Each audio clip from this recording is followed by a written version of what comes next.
Well, nearly a week after that Valentine's Day meltdown, JetBlue is looking to win back some of its hearts. Passengers trapped on planes for hours, more than 1,100 flights canceled.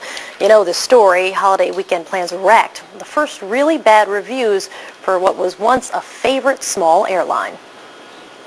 There was no power and it was hot. There was no air. Based on my experience today, I'd never fly JetBlue again. If the CEO of JetBlue is watching, I'd like to say either your resignation should be tenured or you should implement a new dynamic within JetBlue. Just ahead, they might want to consider adding this woman to their management roster, Hanni. She's the California woman pushing Congress for a passenger bill of rights for air travelers. She'll tell us what she thinks of JetBlue's plan.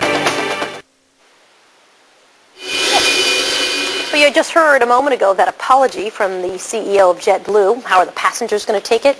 Hanni and her family were stuck on a runway on an American Airlines flight back in December for more than 8 hours. There she is smiling. Oh, but she really wasn't smiling for much of that non-flight.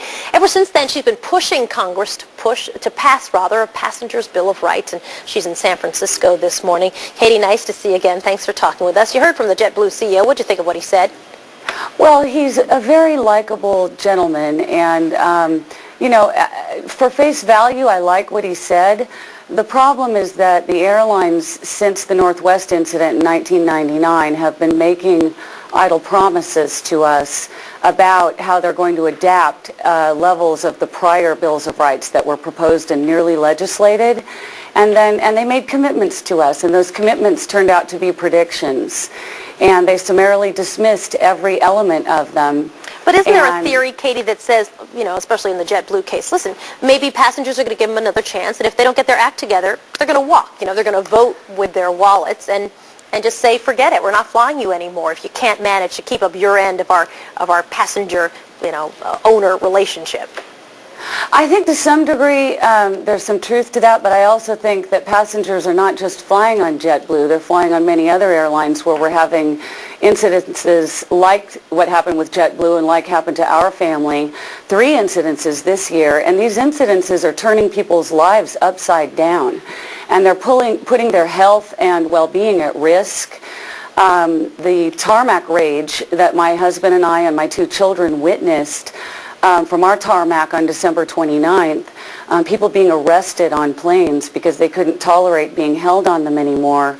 That should never, ever happen again to people. And without Congress legislating it, there's no guarantee that these rules and guidelines that JetBlue is stating that they're going to put in effect now won't either be relaxed or simply disappear later when it's convenient for them. Whatever they put into place, they can take away. Now, I know you're heading to D.C. today. You're going to try to lobby Congress to get your version of the passenger bill of rights, not the version we just heard from by the CEO a minute ago. What do you think realistically? I mean, you talked about this not passing in the past. What are your chances, do you think?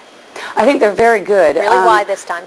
Well, ever since the JetBlue incident, we had about 3,500 signatures on our petition before this last incident, and now we have almost 12,000 in the last few days. And for every one person that has signed our petition, there's 100 more that are emailing me directly, and they're talking about their horrible situations that have happened both medically and in other ways with the airlines and flight delays and baggage issues and critical incidences that have happened. We have hit the tipping point. So the more bad news, the better it is for you to a large degree. Hanni, good luck. Not that I wish it on anyone. Oh, hey, we all travel, right? Not that we wish it on anybody. Thanks for talking with us this morning. Appreciate it. Thanks so much, Soledad. My pleasure. Don? Hey, we should just point out, too, that Northwest incident back in 1999 was sort of the first incident where people were stranded for 8 hours, no food, no water, toilets overflowing. So. Yeah, it was really a surprise, I think, after that to think that would ever happen again. And it happened again in December. It was so bad American Airlines, that it would never happen again, and then her flight. Well, maybe things will change.